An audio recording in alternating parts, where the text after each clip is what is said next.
Dans l'univers du true crime, nous sommes habitués au visage de la terreur. Nous connaissons les regards froids des tueurs en série, les larmes de crocodile des époux coupables, la panique des criminels traqués par la justice. Mais ce que les enquêteurs du comté de San Diego s'apprêtent à voir en ce début d'année 2014 dépasse tout ce que la psychologie humaine a pu répertorier de plus sombre. Imaginez une salle d'interrogatoire exiguë, des néons blafards, et face aux policiers, une petite grand-mère de 63 ans. Elle a les cheveux gris, le regard fatigué par le poids des années, l'allure d'une mamie sans histoire, que l'on imagine tricoter au coin du feu ou préparer des biscuits pour ses petits-enfants. Quelques minutes plus tôt, les détectives lui ont annoncé une terrible nouvelle. Le mari de sa fille, le père de ses petits-enfants, vient de succomber à ses blessures. La réaction logique? Les larmes, le choc, le déni. Mais pas pour Cynthia Sedebaka. Quand le verdict tombe, un sourire immense, presque extatique, barre son visage ridé. Ses yeux s'illuminent. Elle lève les mains vers le plafond de la salle d'interrogatoire, frappe dans ses mains avec une joie non dissimulée et s'exclame « Oh, good, good, good, good, good, good. Oh, thank you. » Comment une grand-mère, autrefois aimée et respectée de tous, a-t-elle pu devenir une femme capable de célébrer la mort d'un membre de sa propre famille comme on fêterait une victoire à la loterie? Qu'est-ce qui s'est réellement passé derrière les murs impeccables de cette villa californienne? Pour le comprendre, il nous faut remonter le temps. Il nous faut entrer dans l'intimité d'une maison où le confort matériel n'était qu'une façade destinée à masquer un enfer quotidien.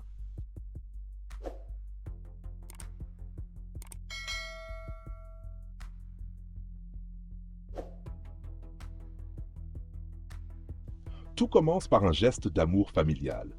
Quelques années auparavant, Cynthia Sedebaka est victime d'un accident vasculaire cérébral. Affaiblie, diminuée, elle ne peut plus vivre seule. Sa fille, Laura, refuse de laisser sa mère sombrer. Avec son époux, Joward Flores Eustachio, que tout le monde appelle Jard, ils prennent une décision. Cynthia viendra s'installer chez eux, à Fallbrook, en Californie. La propriété est magnifique, vaste, luxueuse. Jard a réussi professionnellement. Pour que Cynthia conserve son indépendance tout en restant proche des siens, le couple lui aménage une dépendance, une granny flat, une petite maison attenante à la propriété. De l'extérieur, c'est l'image parfaite du rêve américain. La réussite financière, la solidarité familiale, 3 générations vivant sous le même toit, dans l'harmonie la plus totale. Mais les murs des maisons les plus belles abritent parfois les secrets les plus sombres. Très vite, la cohabitation se fissure. Jard Eustachio a 2 visages. En public, auprès de ses voisins et de ses collègues, c'est un homme charmant, avenant, toujours prêt à rendre service, un citoyen modèle. Mais une fois la porte de la maison refermée, l'homme affable se transforme en un patriarche autoritaire, colérique et cruel. Jard impose sa loi par la peur. Pour lui, l'éducation de ses enfants ne souffre aucune faiblesse. Ce qu'il appelle une discipline stricte est perçu par plusieurs membres de la famille comme un abus de pouvoir permanent. Si un de ses enfants a le malheur de mal se comporter ou de ne pas filer droit selon ses critères, Jard ne se contente pas de punir. Il détruit. Devant leurs yeux en larmes, il brise leur jouet préféré pour marquer son autorité. Depuis sa dépendance, Cynthia observe tout, et elle ne supporte pas ce qu'elle voit. Elle désapprouve profondément la manière dont Jard traite et discipline les enfants. De son côté, Jard est excédé par la présence de cette belle-mère qu'il juge trop laxiste et trop intrusive dans l'éducation de sa progéniture. La tension entre la grand-mère et le gendre monte jour après jour, mois après mois, pendant 13 longues années. 13 ans d'une haine sourde qui grandit dans l'ombre. Selon Cynthia et sa fille Laura, Jard serait également violent avec son épouse. Laura décrira plus tard devant le tribunal une relation marquée par la peur et les humiliations. Pour Cynthia, l'enfer se joue aussi dans les petits détails du quotidien. Elle a une habitude, elle fume. Mais Jard lui interdit formellement de fumer à l'intérieur de la maison principale. Cynthia est donc reléguée sur le patio arrière, assise sur une chaise pour consumer ses cigarettes. Jard, qui passe son temps à entretenir obsessionnellement son jardin, prend alors un malin plaisir à la ridiculiser. Dès qu'il la voit dehors, le tuyau d'arrosage à la main, il s'approche en ricanant. Là où il y a de la fumée, il y a du feu. Il faut éteindre le feu. Puis, il l'arrose abondamment avec le jet d'eau sous les regards de la famille. Selon plusieurs proches, il aurait également fait la même chose à sa femme et à ses enfants. Mais le point de non-retour psychologique pour Cynthia est atteint lors d'une dispute particulièrement violente. Dans un accès de rage, Jard aurait jeté à la poubelle les cendres funéraires du défunt mari de Cynthia, l'amour de sa vie. Ce jour-là, quelque chose se brise définitivement dans l'esprit de la vieille dame. Cynthia commence à voir son gendre non plus comme un membre de la famille, mais comme un ennemi. Et dans son esprit, une idée prend lentement racine. Si personne ne peut arrêter cet homme, alors elle s'en chargera elle-même. La vengeance ne sera pas un coup de folie passagère. Elle sera lente, elle sera réfléchie. Et elle conduira à l'une des affaires criminelles les plus troublantes que la Californie ait connues. Pendant 13 ans, Cynthia DeBaca a encaissé. Elle a ravalé sa fierté lorsque son gendre l'humiliait avec son tuyau d'arrosage. Elle a étouffé ses larmes quand il s'en prenait à sa fille et à ses petits-enfants. Mais la destruction des cendres de son défunt mari a allumé une mèche que rien, désormais, ne pourra plus éteindre. Dans le plus grand secret, cette grand-mère en apparence inoffensive commence à échafauder un plan. Elle ne veut pas simplement s'interposer, elle veut éliminer la menace. Définitivement. Quelques semaines avant le drame, Cynthia pousse la porte d'une armurerie locale. Elle n'y connaît presque rien en armes à feu, mais elle sait ce qu'elle veut. Un revolver calibre 38. Elle l'achète légalement sans éveiller le moindre soupçon. Après tout, qui se méfierait d'une femme de 63 ans affirmant vouloir assurer sa sécurité? Mais l'achat ne suffit pas. Cynthia veut être certaine de ne pas échouer. Elle se rend alors dans un stand de tir. Là, au milieu des passionnés d'armes et des tireurs expérimentés, la vieille dame ajuste ses lunettes de protection, prend l'arme à 2 mains et tire. Balle après balle. Elle s'exerce, écoute les conseils des instructeurs, affine sa précision et apprend à maîtriser le recul. Elle prépare ses mains vieillissantes au moment qu'elle imagine déjà. Selon les enquêteurs, elle s'entraîne avec l'arme même qui servira au meurtre. Tout est prêt. Il ne manque plus qu'une étincelle.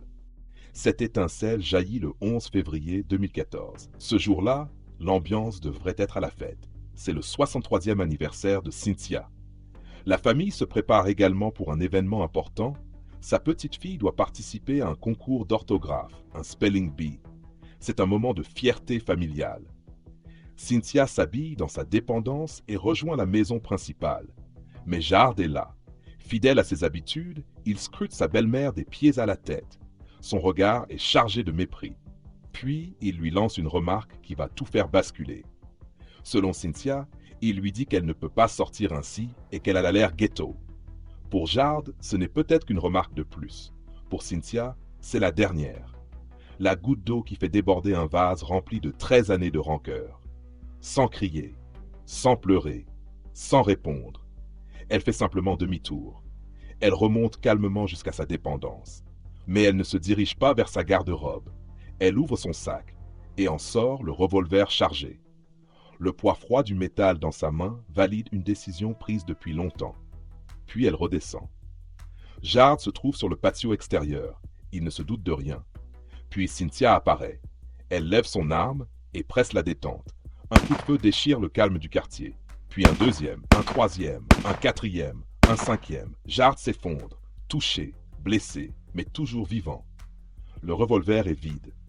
Dans la plupart des crimes passionnels, c'est à cet instant que l'agresseur réalise ce qu'il vient de faire.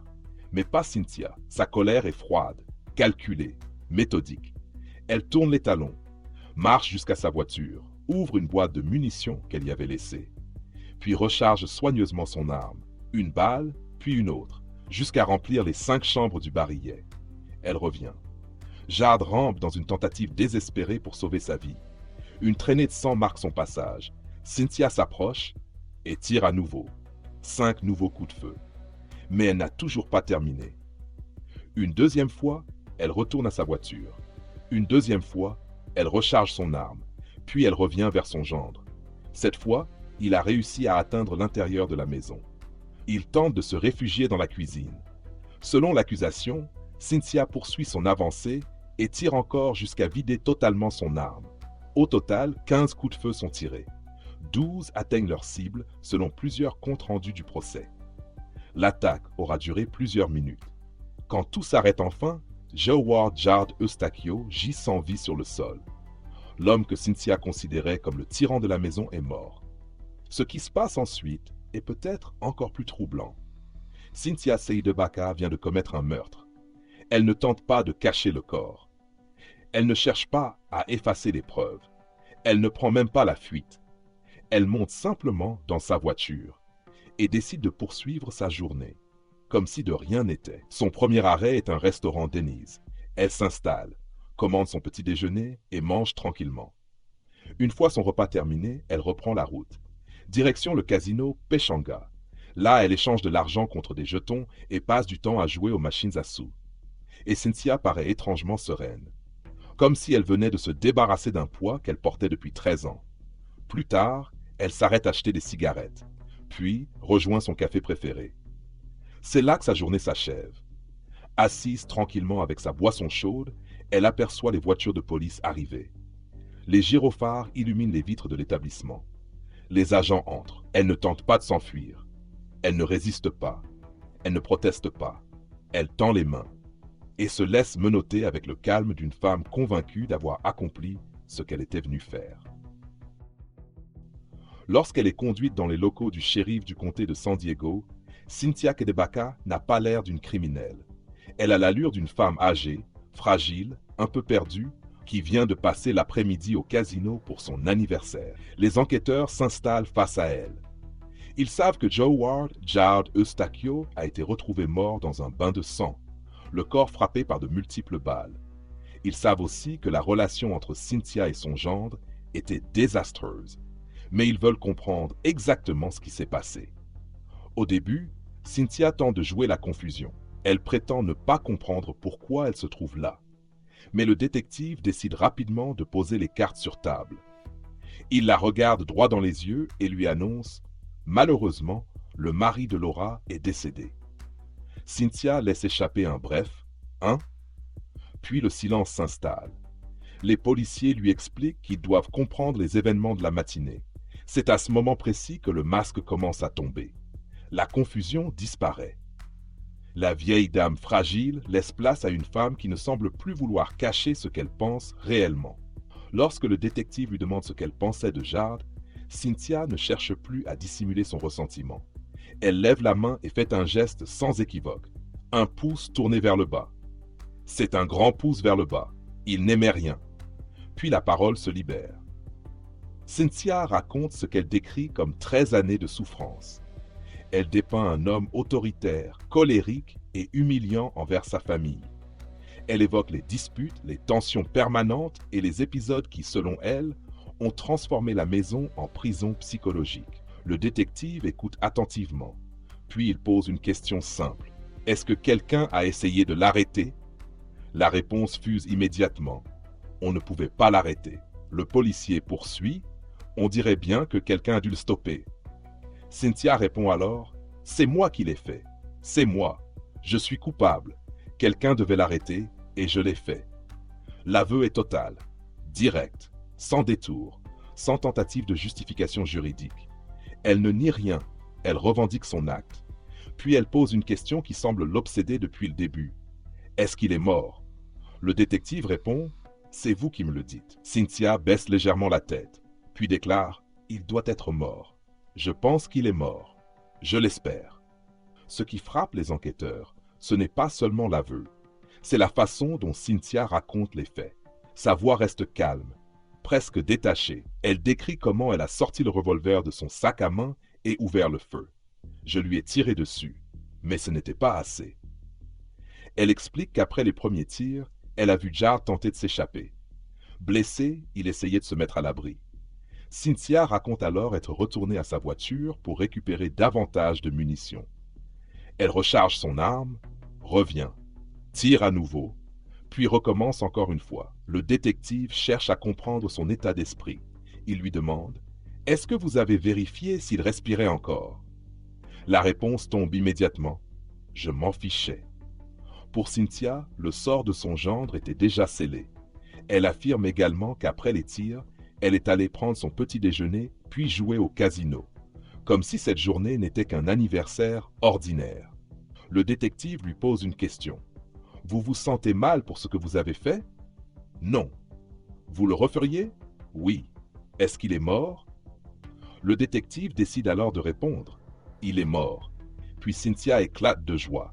Elle applaudit, lève les yeux vers le plafond et s'exclame « He's not? Oh, good, good, good, good, good, good.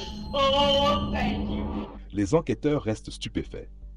Là où ils s'attendaient à voir du chagrin, du regret ou au moins du soulagement discret, ils assistent à une véritable célébration. Une réaction si inhabituelle qu'elle deviendra l'un des éléments les plus marquants de toute l'affaire. En moins d'une heure d'interrogatoire, les policiers ont obtenu des aveux complets. Ils ont entendu le récit détaillé du meurtre. Ils ont observé une absence presque totale de remords.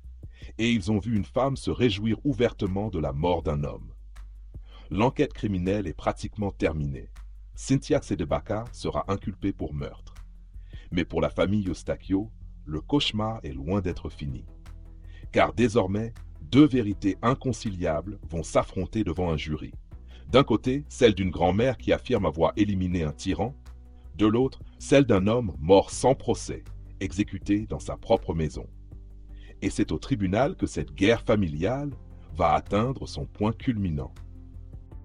L'enquête policière est pratiquement terminée, mais le drame humain, lui, ne fait que commencer.